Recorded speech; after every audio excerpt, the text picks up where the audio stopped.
Here's Dallas Goedert, Eagles tight end, on the former coordinator, now Saints head coach Kellen Moore. Ever since Kellen got here, he was awesome.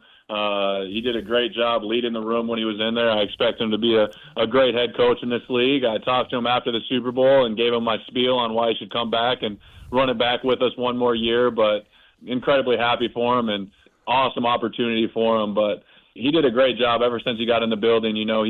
He went and watched the tape of the last 3 years, and, he really tried to make sure he didn't change anything that we did well, tried to eliminate the things that we struggled with, and then brought his own twist to everything. So he was an important part of this run, and, I'm happy for him that he got the coaching job and wish him all the success anytime he's not playing the Eagles. But, I wish he would have stayed one more year with us.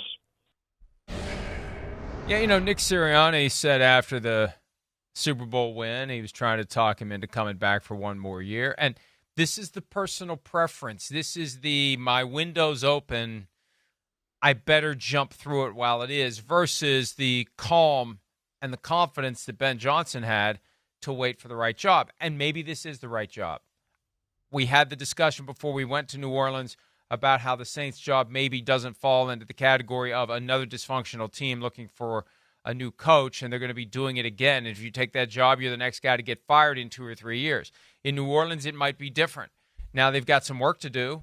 They've got salary cap that's got to be managed. They have to figure out what they're doing at quarterback. They got to make some other big decisions, but they're in a division where there really isn't a powerhouse. The Bucs are very good, and the Falcons may be on the rise, and who knows about the Panthers, but it's not the North. Nope. The North right now, you'd be a distant fourth.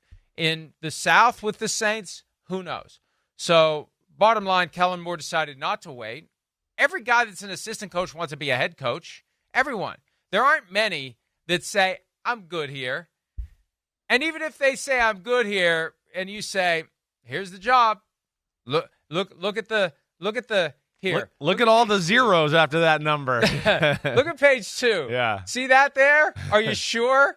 Are you sure you don't want this job? So, yeah, his ship came in, and it's time for him to go. And that's just the way it works in football, year after year after year. We were talking about that earlier in the week. The fans are tied to one team. Right. The coaches could care less. They go where the job is. Well, the ships were,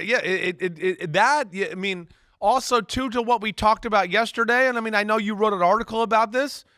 He wasn't even listed as nobody voted for him as top coordinator in football. We were questioning the offense in week 10 and 11 at times. Jalen Hurts took a step back. He's a guy that got fired from his last 2 previous jobs. So, yeah, what? I could be the head coach of a football team now just because we went on a little run here at the end of the year? Sure, I'll take it. Sold. What? I don't give a shit what page 2 says on the contract. I'm in. Sorry, Liverpool. Right, so that's where I think his situation was a little different, and I wasn't surprised. I was surprised that it seemed like it was written in stone so early on in the process a little bit with the New Orleans Saints, but not surprised that, he would take this job or take the first opportunity he got because he's been through some tough times and some tough, spots and whatever else to where, now he wants, to be the man and be in control, and this was his chance, and he's going for it. That's an excellent point. When you think of the bigger picture here, he's the offensive coordinator of the Dallas Cowboys. He survives the firing of Jason Garrett, and he's still got the job when Mike McCarthy comes along. He's the guy that maybe Jerry Jones wants to groom into be the head coach of the Dallas Cowboys. There's a time not that long ago in the grand scheme of things where Kellen Moore believes he has won. Definitely. And then, boom, he gets fired. And I would say getting fired once, you get back up, you dust yourself off, and you try all over again. You get fired again, I think you start asking yourself, is this really my calling? Is this really what I should be doing? Am I any good at this? Was I just wrong? And then it turns around like that. Hell yeah, you're jumping through that window if it opens up. Right. When you consider his experience, it was an excellent point by you. I just tried to elaborate on it a little bit. When you consider his experience, there's no friggin' way he's saying no to a head coaching job. Yeah, that's right. Again, and you look at Philadelphia, you won the Super Bowl. You know, you look at it and go, I don't know. I mean, yeah, I stay here. This is a great football team, but what if we got a little bit of like, hey, Super Bowl hangover, and the offense doesn't look as good next year, and we lose in the divisional playoff game, even though we're the number 1 or 2 seed? Well, nobody's going to be calling him for you to be a head coach. The planets aligned perfectly for Kellen Moore, the situation there, and yeah, he's got some work to do. You know, it's a job where we've talked about the salary cap. The quarterback situation is an issue, right? They have some older players where you go, I think it's time to kind of turn the page and do that.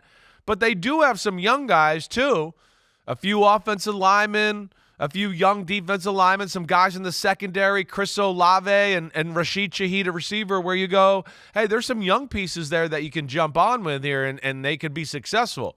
But, yeah, they're going to have to make the right moves with money and some of these older players here, and that's what's going to be – and the quarterback position, and that's going to be the tough thing he's got to figure out here with his new challenge in the New Orleans Saints. It's going to be interesting to see how this staff comes together, too. I see they hired an offensive line coach. He's a guy who's got history with the Saints. And, like, who are the coordinators going to be? Yeah. I always thought you start with the coordinators and then work your way down. And it makes me wonder, like, who's hiring the coordinators and the assistant coaches? And is this, like, kind of matchmaking by the front office and Kellen Moore, like, hey, we think this is going to be, I don't know. I think there was some overlap for, like, 1 year. Kellen Moore and the new offensive line coach, I don't have the name in front of me, with the Saints. He was with the Chargers in 23 when Kellen Moore was there. So there's at least some familiarity between the two, some history between the two. But it's just like, who are your coordinators? Like, where? And I say that because I'm still keeping an eye on John Gruden. I'm not saying it's going to happen. I'm just intrigued by the possibility that we're all going to have a little bit of a surprise when John Gruden ends up being the next coordinator of the New Orleans Saints. I'm not saying it's going to happen. I'm just saying if it happens, it would be a stunner. And there's never been I was looking yesterday for anything. Like, I didn't see anything linking Jason Garrett to it either. I haven't seen any name linked to that job yet by any of the reports from the folks who cover the Saints. It's just really a strange thing because Kellen Moore surely knows who he's going to hire. The Saints surely know who he's going to hire. That's part of the conversation when you interview a guy. Who the staff is going to be is kind of an important point. Yeah, it is. The O-line coach, I think, is one that right now in the NFL is being viewed as, like, more important than ever, right? And I think the guy you're talking about is Brendan Nugent, right, who's the new O-line coach there. Right, so Ted's son. So yeah, that you're funny, but that I don't know. That is such a position of value, and two, you don't need to know your OC, right? The O-line coach is just going to go, tell me what you want done, and I'm going to coach the guys that do it, right? And, you need some run plays? I got some cool run plays. So the O-line coach will fit with anybody. And as we've talked so much, right, there's more crazy mofos and freaks of nature on the defensive side of the ball right now than ever before. And we see half the league can't even put 5 good offensive linemen on the field at the same time. So that's where it's a big deal. And you look at the good teams in football, and they all have good O-lines and a good O-line coach. Now, yeah, the OC thing, I'm with you. I'm there, the radar with Gruden. The thing I had heard with Jason Garrett was more like assistant head coach, not, offensive coordinator. That's what I had heard, right? And I even read an article, I think, down there in New Orleans referring to it as well, Mike. But, I'll be interested to see what the staff is here as well, too, because, again, and this is another messed up thing about the Super Bowl and the team that wins the Super Bowl and the coaching hire cycle and all of that is just that, yeah, you might be able to get to a few people and go, hey, don't take a job. Don't do this. I'm going to get the job for the Saints when the Super Bowl's over. But some of those people you're going to say are going to go, well, I don't know for sure, and I got a job already that's ready, and the contract's written, and I got to go take it. So you're at a disadvantage, certainly, in this situation to where a lot of the good available people out there have already signed on with a new team and have gotten somewhere else, and that's where, you feel for guys in Kellen Moore's situation a little bit. Hi, it's Mike Florio. Thanks for watching PFT on YouTube. Hit subscribe for the latest news and analysis from Pro Football Talk.